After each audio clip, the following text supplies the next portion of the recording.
Pada akhir tahun 1944, kedudukan Jepang pada Perang Asia makin terdesak.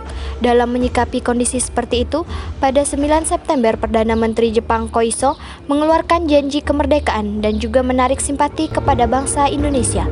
Adegan ini diberikannya kemerdekaan Indonesia diwakili oleh Tenno Haika ke Insinyur Soekarno. Tanggal 7 September 1944, pemerintahan Jepang Koiso menyatakan kepada seluruh masyarakat Indonesia.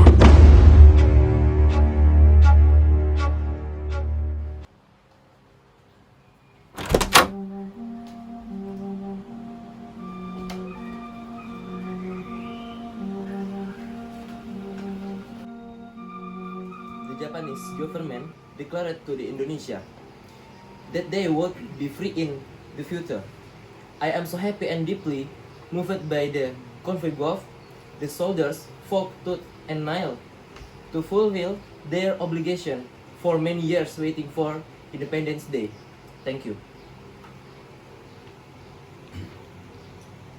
Dengan hati yang terharu kami menerima pengumuman bahwa memperkenankan kemerdekaan bangsa Indonesia. Di kemudian hari, hati dan jiwa kami menuang rasa terima kasih yang hikmatnya kepada Yang Mulia Tenno Heika. Tenno Heika yang murah hati atas terkabulnya cita-cita kami yang telah berpuluh-puluh tahun beribu. Saya atas nama segenap rakyat Indonesia meminta kepada Paduka agar mempersembahkan rasa terima kasih kepada Anda.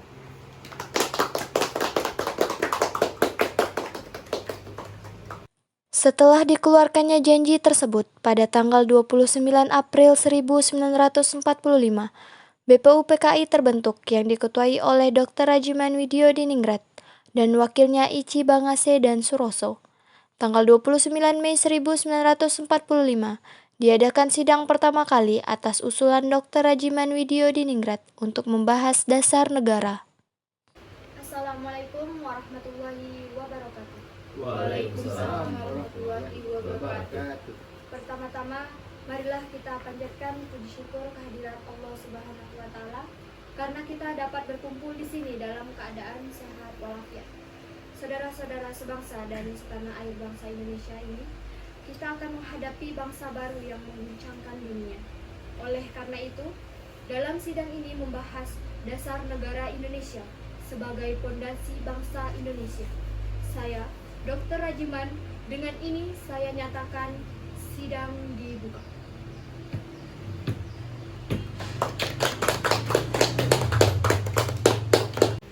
Untuk itu, kepada anggota saya meminta pendapat dan partisipasinya.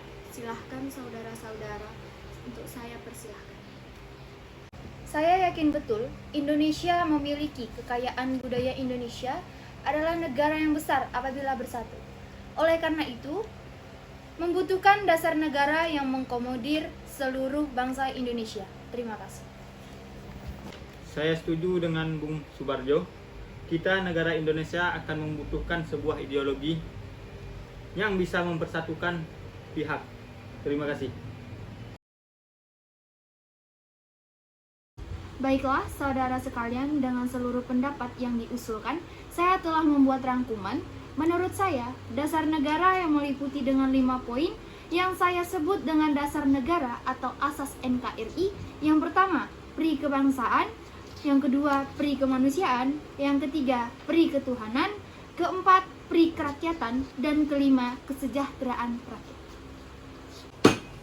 Bung Yamin, saya akui, saya hargai kata-kata Anda, tetapi perlu diingat, Indonesia adalah negara yang bermayoritas Islam, maka dari itu Indonesia harus berlandaskan Islam. Apakah Anda tidak mendengar? Kita butuh dasar negara yang mengikat kepentingan umum, bukan kepentingan pribadi Anda saja. Saya setuju dengan Bung Yamin. Ide-ide sudah jelas karena mengandung unsur ketuhanan yang dapat diterima oleh kita yang sangat beragam ini. Jadi bagaimana ini? Bagaimana? Ya seperti yang saya bilang tadi. Tidak bisa. Aduh, bagaimana ini? Oke, baik. Tenang, saudara. Jika sidang seperti ini, maka tidak akan selesai. Dan saya putuskan untuk melanjutkan sidang pada hari esok.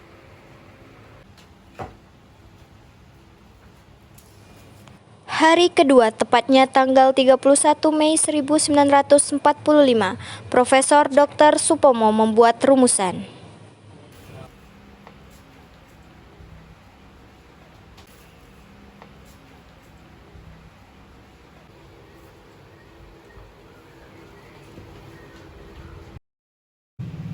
Selamat pagi para peserta rapat di sini. Kita akan membahas lagi tentang dasar negara. Karena kemarin kita belum mendapatkan untuk hasil dasar negara Indonesia, dan laporan hasil kemarin akan disampaikan oleh Panji Suroso. Pak Panji, silakan. Saudara-saudara sekalian, rapat tempoh hari lalu kita telah mendapat dasar negara yang dikemukakan oleh Bung Yamin. Tapi poin yang berdasarkan ketuhanan itu masih belum sepakat. Baiklah, saudara-saudaraku, apakah kalian telah menemukan dasar negara yang baik? Saudara-saudara sekalian, saya pikir tak ada gunanya lagi kita untuk mempermasalahkan agama. Semua agama dan keyakinan hanya menuju kepada Tuhan Yang Maha Esa. Maka dari itu, masih banyak permasalahan yang lebih penting untuk kita bahas. Tapi Bung, Indonesia memiliki mayoritas agama Islam. Saya tidak setuju akan hal itu. Kalau Anda berpendapat seperti itu, lebih baik Anda membuat rapat sendiri. Kita untuk membentuk dasar negara ini harus mementingkan kepentingan umum, bukan mementingkan kepentingan Anda sendiri. Lebih baik Anda keluar saja. Tenang saudaraku, kali ini saya akan menyampaikan dasar-dasar negara sebagai berikut. Pertama, persatuan. Kedua, kekeluargaan. Ketiga, keseimbangan lahir batin. Keempat, musyawarah. Dan yang kelima, keadilan sosial. Terima kasih untuk para saudara yang telah memberikan usulan. Apakah masih ada yang ingin menyampaikan pendapat? Jika tidak ada, saya putuskan untuk mengakhiri sidang ini dan dilanjutkan hari esok.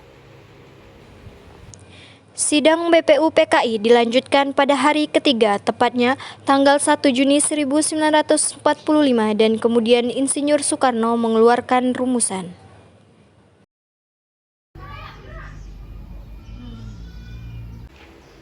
Saudara-saudara, kita sudah berkumpul selama 3 hari dan sudah membahas apa yang kita bahas. Kita belum menghasilkan dasar negara. Setiap kelompok terpaku dengan kepentingannya masing-masing. Saya akan mengusulkan dasar negara yang saya beri nama Pancasila, yang berisi satu kebangsaan Indonesia, kedua internasionalisme atau yang berisi satu kebangsaan Indonesia, ketiga mufakat atau demokrasi, keempat kesejahteraan sosial, dan kelima ketuhanan yang Maha Esa. Untuk merangkum itu semua, kita untuk ketuhanan tidak hanya satu agama saja, sangat universal, bisa diterima segala kalangan masyarakat yang mempercayai masing-masing agama itu.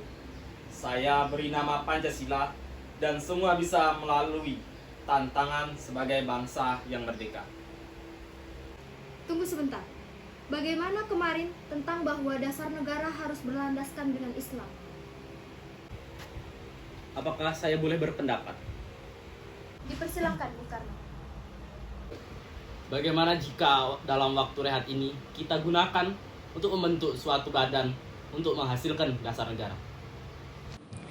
Panitia kecil yang dibentuk yaitu Panitia Perancang Undang-Undang Dasar dengan Insinyur Soekarno sebagai ketua, Panitia Ekonomi dan Keuangan dengan ketua yaitu Dr. Handes Muhammad Hatta, Abikusno Cokro Sujoso, mengetuai Panitia Ekonomi dan Keuangan.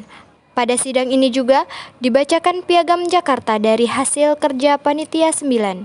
Sidang BPU PKI 2 dilaksanakan 10 sampai 14 Juli 1945. Bagaimana rapat kemarin? Dipersilakan untuk menyampaikannya, Spung. Terima kasih. Saya akan menyampaikan hasil sidang yang kami lakukan, yaitu bahwa sesungguhnya kemerdekaan itu ialah hak segala bangsa. Dan oleh sebab itu, maka penjajahan di atas dunia harus dihapuskan. Karena tidak sesuai dengan peri kemanusiaan dan peri keadilan. Dan perjuangan pergerakan kemerdekaan Indonesia telah sampailah kepada saat yang berbahagia. Dengan selamat sentosa menghantarkan rakyat Indonesia ke depan pintu gerbang negara Indonesia. yang merdeka, bersatu, berdaulat, adil, dan makmur. Atas berkat rahmat Allah yang Maha Kuasa, dan dengan didorongkan oleh keinginan luhur supaya berkehidupan kebangsaan yang bebas, maka rakyat Indonesia menyatakan dengan ini kemerdekaannya. Kemudian daripada itu, untuk membentuk suatu pemerintahan negara Indonesia yang melindungi segenap bangsa Indonesia dan seluruh tumpah darah Indonesia, dan untuk memajukan kesejahteraan umum, mencerdaskan kehidupan bangsa, dan ikut melaksanakan ketertiban dunia berdasarkan kemerdekaan, perdamaian abadi, dan keadilan sosial. Maka disusunlah kemerdekaan bangsa Indonesia dengan ketuhanan, syariat Islam bagi pemeluknya, kedua dasar kemanusiaan yang adil dan beradab, 3 persatuan Indonesia, keempat kerakyatan yang dipimpin oleh hikmat kebijaksanaan dalam permusyawaratan perwakilan, kelima keadilan sosial bagi seluruh rakyat Indonesia. Dengan suara anggota lain, kami menyetujui pembukaan Undang-Undang Dasar tersebut. Kami dari panitia kecil akan menyempurnakan lagi rancangan Undang-Undang Dasar. Saya selaku Ketua Panitia, saya melaporkan hasil kerja panitia, yaitu yang pertama, pernyataan Indonesia Merdeka, kedua, pembukaan Undang-Undang Dasar, dan ketiga, tentang tubuh Undang-Undang Dasar. Rumusan yang telah disahkan kelak akan disahkan sebagai Undang-Undang Dasar 1945. Adapun isi Undang-Undang Dasar 1945 sebagai berikut. 1. Wilayah negara Indonesia ditambah Palaya, Borneo Utara, Papua Timur, Portugis, dan pulau sekitarnya. 2. Negara berbentuk kesatuan. 3. Bentuk pemerintahan kita Republik. 4. Bendera negara kita Sangsaka Merah Putih. Dan 5. Bahasa nasional kita bahasa Indonesia. Jadi, kesimpulan sidang kali ini adalah bentuk negara Indonesia, yaitu Republik Negara Indonesia, yakni seluruh pulau Indonesia.